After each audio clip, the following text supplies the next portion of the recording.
What's up, miniature painters? Today we're going to explore one of the most overused color combinations present in artistic mediums today. I'm talking about the egregious use of orange and teal. I want to take a look at some theories that may shed some light on why this color scheme is so powerful. And what better way to have this little discussion than while painting up a miniature using these two colors. Now, I am going to try to take it down a notch so that this color choice isn't so obvious to the viewer while hopefully still packing a punch. I'm going to use blue-black instead of teal, and I'm going to pair that with burnt orange, which is a more subdued orange. So let's slap some paint on this monstrous frog and see what happens. Welcome to Trehane Miniatures.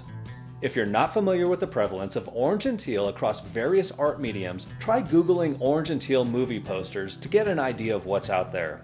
And while this color scheme is extremely popular, the question is why? Why is this so popular? Now, I started this frog miniature with an ink blue backlight sprayed on one side during the priming process before I knew that I was going to go down this orange and blue color scheme path. While this kind of undermines the subtlety of choosing blue-black in place of teal, it does end up being quite fitting for the overall appearance of this piece. The brown foundation layer that I'm painting over all of the frog skin isn't really going to play a part in this color scheme, but it sets me up to more easily paint the orange layers over the black primer.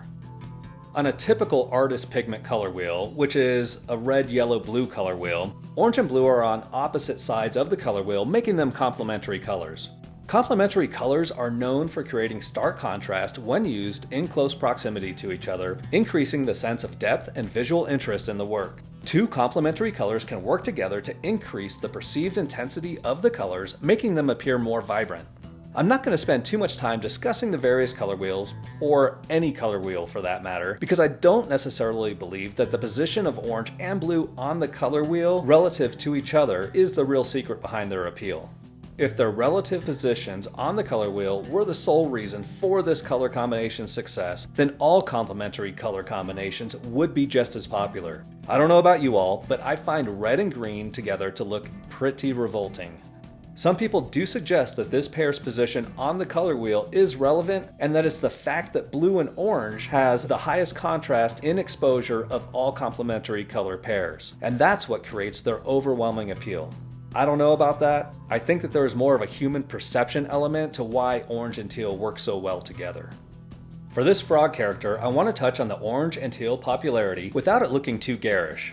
I think that by choosing blue-black and burnt orange for the basis of this color scheme, I can take advantage of this color combination's visual appeal without making it too obvious that I'm using this cheap trick.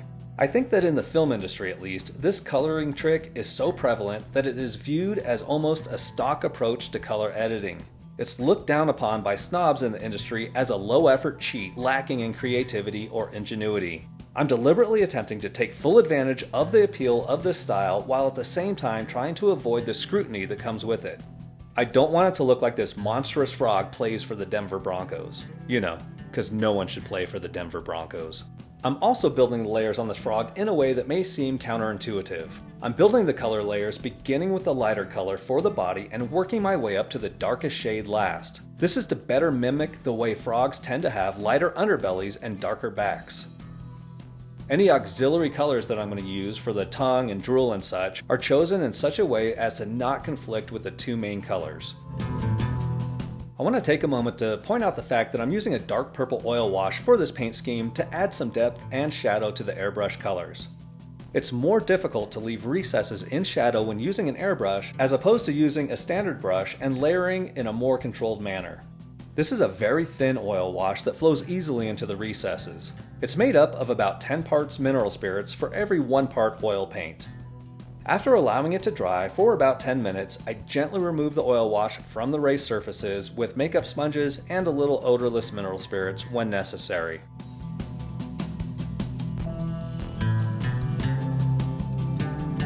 After the oil wash dries, I get back to adding details with standard acrylic paints. I typically let an oil wash dry overnight before continuing with any acrylic paints. When I say that I chose the two main colors, blue-black and burnt orange, so that this paint scheme wouldn't look too garish, what I mean by that is that sometimes I feel that the orange and teal thing can be overdone. I recall watching a zombie movie starring Jamie Foxx called Day Shift, and the orange and teal color editing was so overdone that it was a distraction for me. It was obtrusively showcased in every shot. Jamie's skin looked straight up orange, the blue was in his hair and clothing. Even the wardrobes for this movie seemed to be chosen specifically to take advantage of this color combination. Once I saw it, I couldn't unsee it, and it's all I could focus on while watching this movie. So, what are some other possible reasons that this color combination is so attractive? It could be as simple as a contrasting combination of warm and cool colors, particularly if the teal is used to shade human flesh, where the blue is pushed into the shadows, making the orange hue of the skin look warmer and more inviting. Some have suggested that the blue tone on its own is a real trick here, because our eyes are naturally more sensitive to blue light. Blue light interferes with melatonin production, which can lead to positive effects on mood and alertness. Our attraction to blue would make perfect sense in this case, if it does in fact work as a sort of natural upper. Exposure to blue light can also lead to difficulty sleeping if exposure occurs in the evening, which also makes sense. I think it's probably a combination of these last 2 points that focus on human skin color and our reaction to blue light. Humans are social creatures, or at least I hear some of you are, and we naturally seek human connection. Since human skin pigmentation has some degree of orange hue to it, it stands to reason that orange would be a comforting color for us. Likewise, blue is almost unavoidable during daylight hours, and it's a color that we must be comfortable with simply to exist. Maybe blue reminds us of warm spring days and fertility, or maybe I'm just throwing out crazy ideas. I want to touch on one more idea that I've run across in the realm of orange and teal color combining before I focus on the final details for the rest of the model that incorporate other colors. I have heard that we're drawn to teal and orange because it reminds us of golden hour, that magical time of day so coveted by photographers because of the way the setting sun casts an orange glow against the bright blue sky. I personally believe that this theory has the cause and effect backwards. I believe that our affinity for golden hour is because it reminds us of orange and teal that we're already drawn to for the reasons previously discussed. And now with all of the blue and orange painting behind us, I'm gonna get to work on the eyes. I was initially inclined to paint these frog eyes in the same manner as I painted Tsathoggwa's eyes, in a very natural frog-like manner. I was super happy with how Tsathoggwa's eyes turned out. However, rather than repeating myself, I decided to stay true to the game art and give these bulbous eyes an undead look. I begin by base coating both eyes with yellow ochre to provide a lighter foundation for the red speed paint that will come shortly. I follow this up with ice yellow to add some bright spots in the upper central eye region. Next, I apply the red speed paint. I painted the yellow first with the idea that the red speed paint would be translucent enough to allow some of the yellow hues to show through, and the result would be similar to the game art. I was expecting this to be the last step for painting the eyes. However, the slaughter red speed paint is more opaque than expected, so I return to the yellows to accomplish the look that I'm after.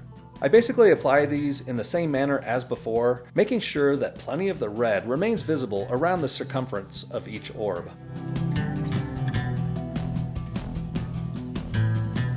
Before tackling the tongue and drool, I'm going to quickly dot in a few highlights on the gums with some Vallejo Salmon Rose. Since the tongue is already base coated with dark plum pro acryl, I'm jumping straight to pure purple as an initial highlight. I'm using this to color the raised ridges of the tongue and any areas that face up and to the model's right. I'm using rather large jumps in color for the tongue because I hope it will help the tongue look shiny. After all of the purple is in place, I use Salmon Rose as a final highlight for the tongue. These are very small highlights that will work to help make the tongue look wet and shiny. I'm taking a brief side step away from the frog's mouth to finish up the blue backlight on the left rear of the model.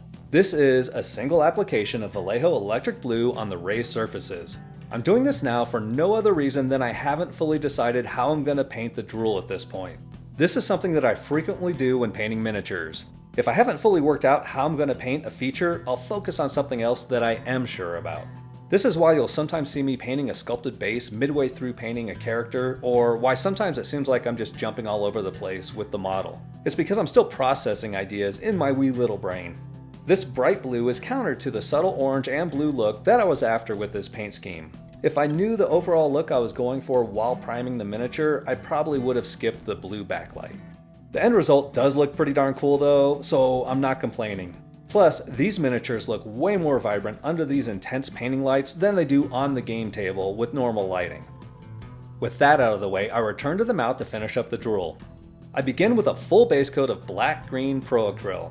I want to have some very dark regions that will consist solely of this black-green, and I'll have some very small bright reflections that are near white. I pulled up a few reference photos of water drop paintings to help me decide how to achieve this look. Water drops are basically painted in the same manner as painting a solid translucent object like a gem or crystal. There is a very small bright reflection located at the top where light enters the droplet, and there is a large crescent-shaped reflection where light exits the drop of water. The main difference when painting clear water is that the perceived color of the drop is a reflection of whatever surface the water is near. I don't have to worry about that with this Monstrous drool because I want the drool itself to appear green. This purple and green color combination for the mouth is just another color cheat that is particularly popular for comic book characters like Lex Luthor, Hulk, Mysterio, Green Goblin, Joker, or the Riddler. These two colors also work well with the main blue and orange colors that are already present on other parts of the miniature.